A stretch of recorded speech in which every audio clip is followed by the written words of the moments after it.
국민의힘 대선 주자인 윤석열 후보 지난 19일에 전두환 대통령이 군사 쿠데타와 5.18만 빼면 정치는 잘했다고 말하는 분들이 많다. 호남에서도 그렇게 말하는 분들이 꽤 있다라고 이야기했습니다. 파장이 적지 않습니다. 피해 당사자들에게 큰 상처가 될 수밖에 없는 말이기 때문입니다. 그래서 피해 당사자의 이야기를 들어보려고 합니다. 지난 2017년 전두환 씨가 낸 회고록에 5.18 당시 헬기 사격을 봤다고 주장해온 고 조비오 신부를 파렴치한 거짓말쟁이라고 폄하한 일이 있었고, 이에 대해 사자 명예훼손으로 전두환 씨를 고발하신 조영대 프란치스코 신부님 연결해서 말씀 들어보도록 하겠습니다. 안녕하세요, 신부님. 예, 안녕하세요. 네. 하도 할 말이 많아서 저도 앞에 서두가 좀 길었습니다. 예. 자, 먼저 일단 윤 후보 발언 다 들으셨죠? 네네. 어떻게 받아들이셨습니까? 예, 윤 후보님의 그 발언에 대해 광주 시민의 한 사람으로서 정말 개탄하지 않을 수 없었습니다. 네. 일국의 대권 주자라는 작자가 광주에 그 엄청난 만행을 저지르고 또 그 학살을 바탕으로 해서 아시다시피 자신의 정치적 반대 세력을 각종 조작과 고문으로 잡아가두고 죽였고요. 네. 언론 통폐합과 보도 지침으로 언론의 재갈을 물려서 권력을 유지했던 사람이고, 네. 또 재벌들에게 특혜를 베풀고 정치 자금을 챙겼고 노동자들에게는 엄청난 노동을 또 강요했던 그런 사람이죠. 네. 그런 그 전두환 철권 독재를 저질렀던 전두환을 잘한 정치인이라고 옹호했다고 한다는 거, 이건 광주 시민들이 모두 그러셨겠습니다만 심장이 터질 것만 같았습니다. 심장이 터질 것만 같았다. 그리고 저는 이 말도 조금 저는 참 받아들이기 어려웠는데요. 호남에서도 그렇게 말하는 분들이 꽤 있다. 그다음에 오늘 뭐 해명하는 과정에서 보니까 내가 호남 분들 화나게 하려고 한 것도 아니고라고 얘기를 하면서 마치 전두환 씨가 호남 분들하고만 척진 사람인 것처럼 그렇게 얘기를 하시더라고요. 이게 호남과 전두환의 문제, 전두환 씨 이 양자간의 문제가 아니지 않습니까? 전두환 씨가 저질렀던 일들은. 그렇죠. 우리 그 호남 사람들이, 어떤 사람들이 전두환이가 잘한 정치인이라고 그렇게 말하는 사람들이 누가 있을까 싶고요. 네. 또 이 광주에 겪었던 5.18은 광주의 지역적인 문제가 아니지 않습니까? 그렇습니다. 그런데 이 광주는 물론이고 그 광주 학살을 통해서 부당하게 권력을 찬탈하고 그로부터 얼마나 많은 권력을 부당하게 행사하면서 이 나라를 공포의 정치로 몰고 갔던 그런 사람에 대해서 온 국민이 정말로 다시는 나타나지 말아야 할 그런 사악한 사람으로 이렇게 국민들이 알고 있는데, 네. 그래서 전 국민들이 상처를 받은 것인데 네. 광주의 문제로 한정시키려고 하는 그 말 자체도 네. 너무나도 비열하고 너무나 그 정말 가슴이 아픕니다. 네. 가슴이 터질 것 같고 가슴이 아프다. 여전히 상처가 계속되고 있는데 거의 뭐 소금 뿌린 정도가 아닌 것 같다라는 이 호남 분들의 반응이 있었습니다. 근데 이제 본인은 이렇게 해명을 했어요.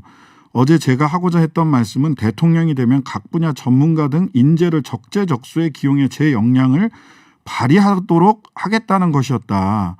뭐 이 얘기 자체로는 괜찮은데 이 인재를 적재적소에 기용해 제 역량을 발휘하도록 하겠다라는 얘기를 전두환 씨를 들어서 얘기하는 게 이게 적절한가요?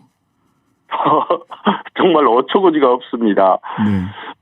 너무나도 엉뚱한 말 바꾸기죠. 네. 전두환이가 인재를 잘 등용했다. 정말로 아주 새살배기가 웃을 얘기입니다. 네. 자신의 사악한 쿠데타의 부역자들을 인재랍시고 등용해서 네. 전 국민을 공포의 도가니로 몰아갔던 전두환이가 인재를 잘 등용했다고요? 네. 그렇다면 전두환이의 인재 등용법을 따라서 윤 후보도 대통령이 되면 온갖 자기 패거리 검사들을 정권의 앞잡이로 등용해서 또다시 나라를 공포의 도가니로 몰고 가겠다는 그런 얘기인데, 네. 정말로 아주 무서운 후보입니다. 네. 본인이 이 얘기가 나온 배경을 좀 생각을 해보면 본인이 그 정책 토론이나 뭐 후보자들 경선 후보 토론회에서 정책 준비가 제대로 되어 있지 않다. 기본적인 국정에 대한 이해도가 떨어진다라는 비판을 들으니까 나는 뭐 국가 전반의 정책을 몰라도 사람을 적재적소에 쓰면 된다. 전두환도 했는데 나라고 왜 못하겠냐. 이런 얘기를 하고 싶었던 게 아닐까 하는 생각은 들어요. 네, 정말 웃음이 나옵니다. 네. 정말 한 나라의 그 국민들을 지키고 보호하고 나라를 이끌어갈 대통령이라는 사람이 올바른 철학과 신념과 올바른 지혜와 지식을 가지고 네. 그 자기가 등용한 사람들을 등용할 때부터 그러한 기준에서 등용을 해야 할 것이고 네. 또 그 등용한 사람들을 잘 리더하고 그래야 될 것인데 자기는 몰라도 된다. 이제 자기가 등용한 사람들이 알아서 할 것이다. 네. 이건 도대체 이런 어리석고 이런 세상에 망발이 어디 있습니까? 그래. 네.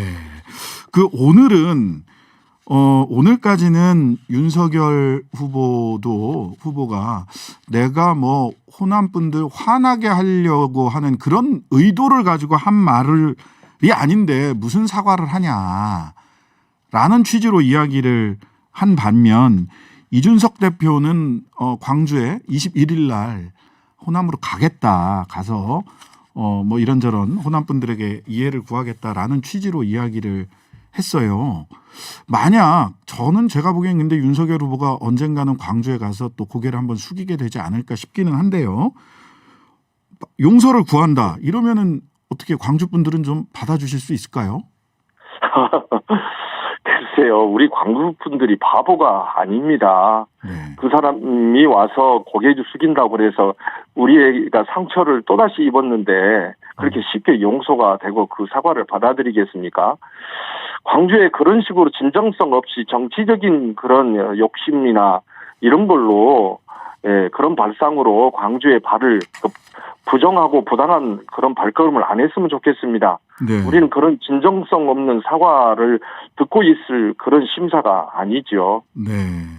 그 광주에 가서 사실 5.18 그 구묘역까지 갔었어요. 가서 윤석열 후보가 이렇게 비석을 닫고 눈물을 흘리고 또 본인이 서울대 법대 다닐 때 5.18 법정에서 전두환 씨에게 사형을 구형하기도 했다. 이런 얘기 했거든요. 이것도 전부 다 어떤 정치적인 액션에 불과하다 이렇게 보시는 건가요? 그렇죠. 그때 5.18 때 본인은 결국에 무슨 그건 어디까지나 서울대야에서 네. 무슨 처신을 연극을 한 것이고 5.18 때는 강원도로 도망갔다고 그러지 않습니까? 그렇죠. 그러니까 그 사람은 평생토록 광주의 아픔에 함께 동반한 적이 없고 광주 5.18이 무엇인지도 모르는 그런 사람인데요. 그러면 그는 와서 이 만월동에 감히 그 부적절한 발걸음을 하고서 거기에서 정말 거짓의 눈물을 흘리고 그것을 우리 광주 사람들이 그것에 대해서 우리가 모를 바보들이 아니죠. 네. 저는 그게 궁금하더라고요.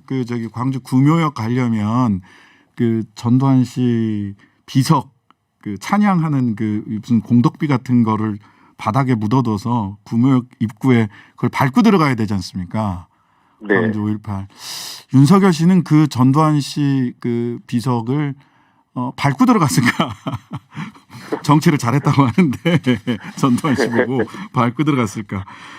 자, 윤석열 씨 얘기는 여기까지 하시고요. 다음에는 5.18 과제 여전히 많이 남아 있는데 계엄군 헬기 사격 여부 관련해서 지금 재판이 진행되고 있는데 지난 재판에서 그 헬기 조종사들이 몇 사람 증인으로 나와서 발포 없었다.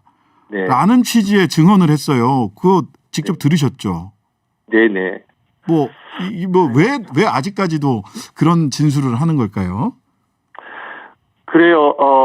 헬기 사격은 너무나도 명확하고 또 최초 발포 명령자가 전두환님이 너무나도 분명한데도 불구하고 정치나 법이 제대로 규명하지 못하고 있으니까 정말로 안타깝고 또 지금 전두환의 죽음의 끝자락을 바라보면서 이 가슴을 쥐어 뜯어야 하는 참 현실이 너무 안타까운데요.